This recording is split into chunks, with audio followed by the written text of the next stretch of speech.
Welcome to another episode of the Sales Enablement Society.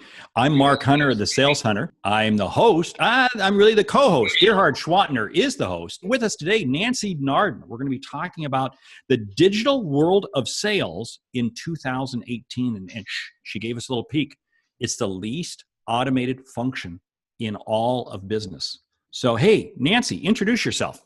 So I'm with Smart Selling Tools, a company that offers free resources for sales ops, sales enablement, and sales leaders to learn about sales technology so that they can figure out the best way to grow revenue themselves.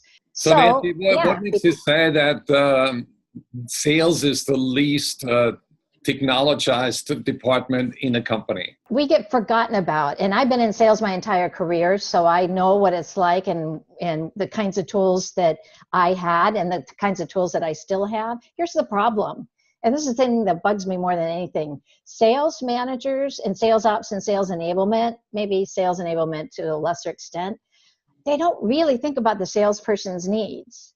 You would think they would, right? But it doesn't happen. What they think, in fact, every vendor that I work with, they have to revise their messaging so that it appeals to the sales manager.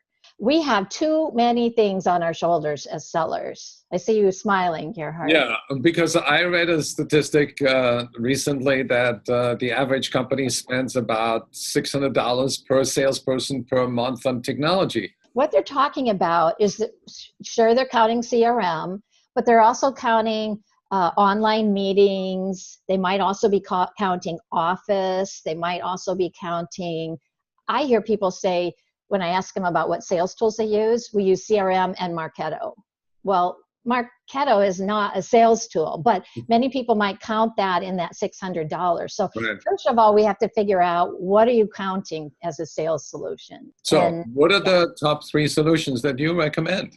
There's a lot of great solutions, and I could recommend a lot of them. And we have a landscape, as I said, with 500 solutions. Only one of them so far is a solution like I just mentioned. It's called Smarter Me. And the solution, what I want and every salesperson wants, is to say, okay, I'm sending things out on Outlook, I'm sending things out on Salesforce, I'm sending things out on LinkedIn, I've got meetings, so I've got a calendar, I'm calling people on my phone, I'm calling them on Skype.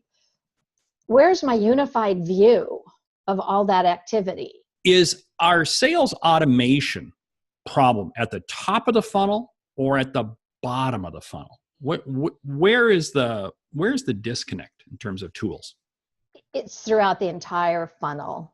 It is interesting because if you look at our landscape, the first part of it is, the first column is, who do we call and how do we get to them? You know, what's their phone number, email, and all of that, and why should we call on those people? And then the next one is, how do we get them to engage? Those tools make up more than half of the landscape. But equally important is the last half of the sales process.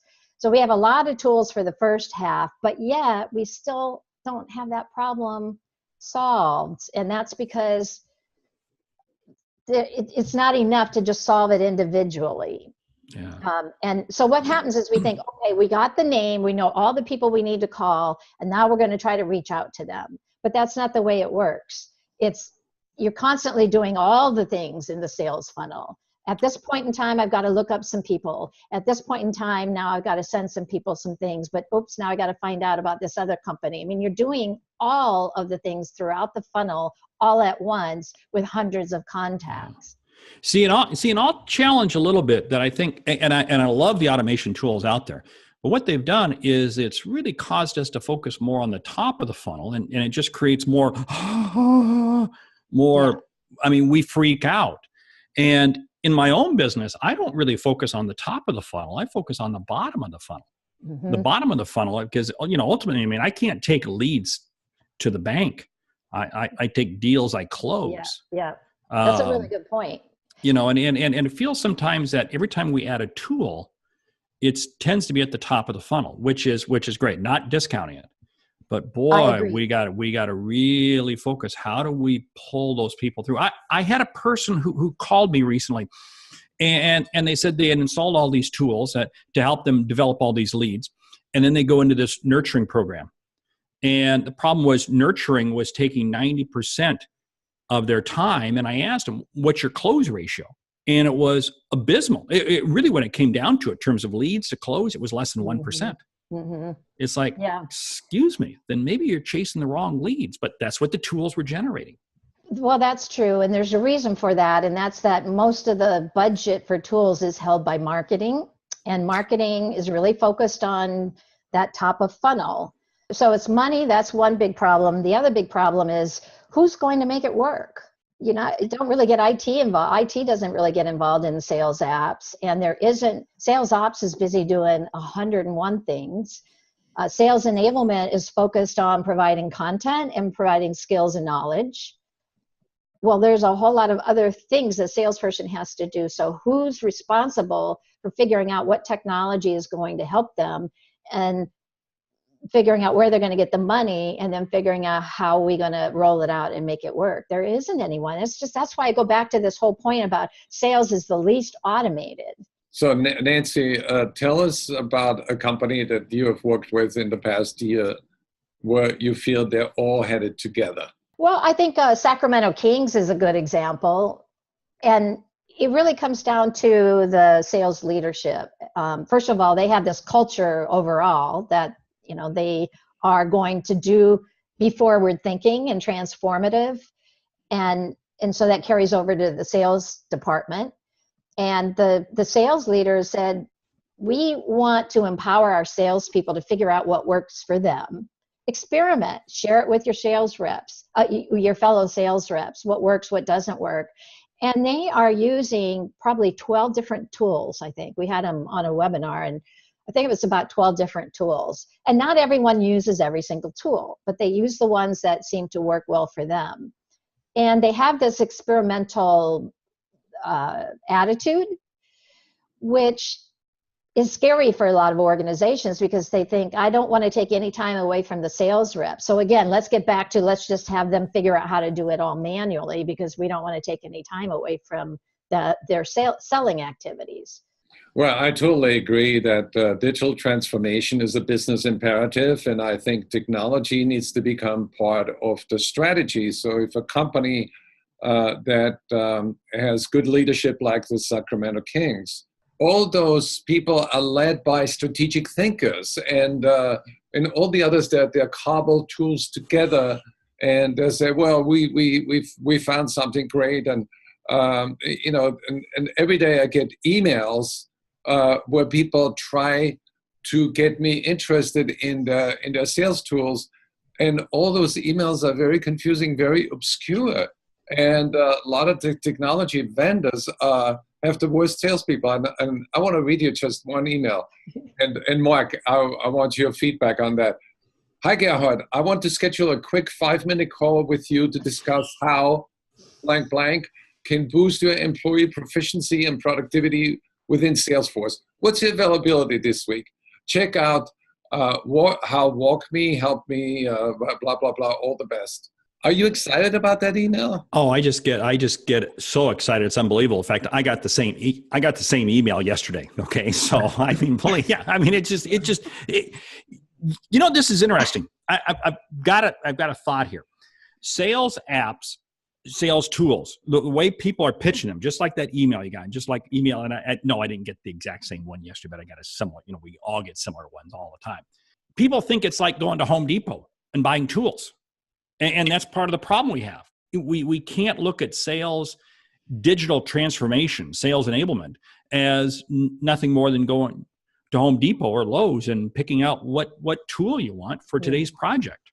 But that's what too many people are doing. Oh, I got to fix this door. Let me run to Home Depot and I'm going to buy this tool and I'll never use it again. But I fixed the door.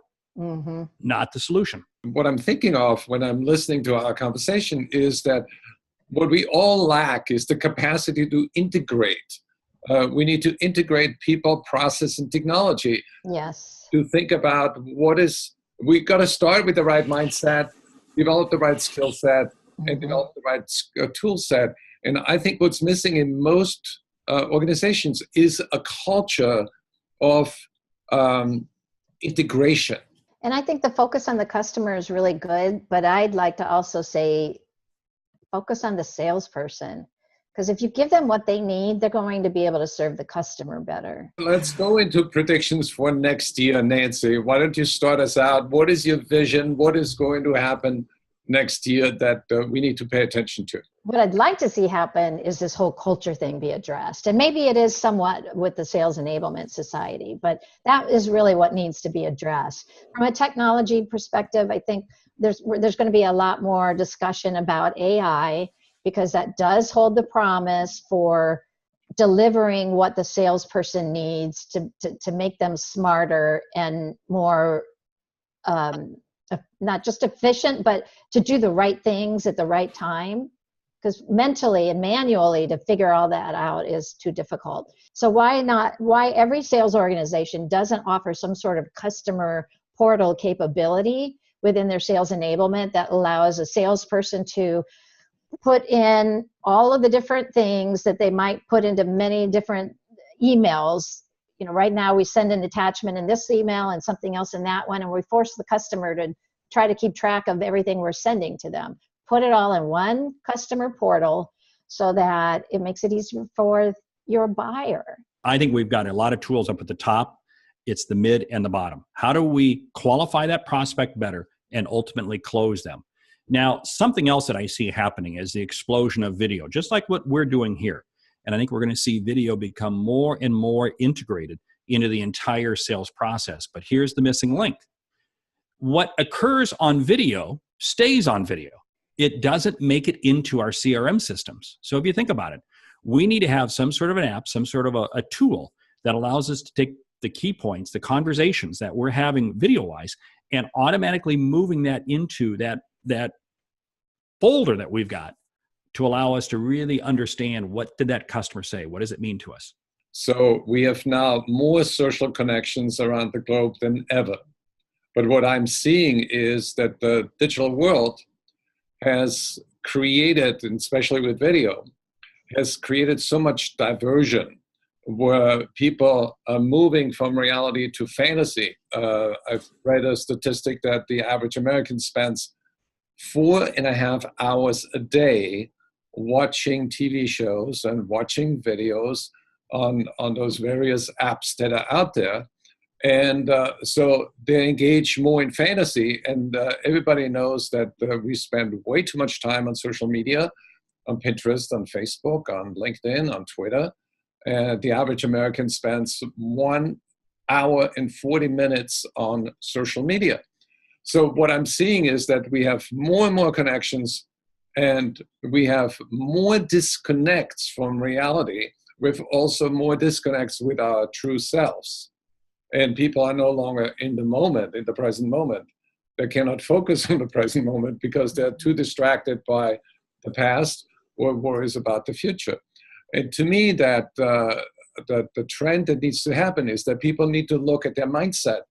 And as technology improves, the mindset needs to improve, and people need to reconnect with themselves, but also integrate all those parts that are floating around that are not adding value, that bring us more to fantasy land. We need to live in reality, and we need to get adjusted to that. And to me, integration is a good word for 2018.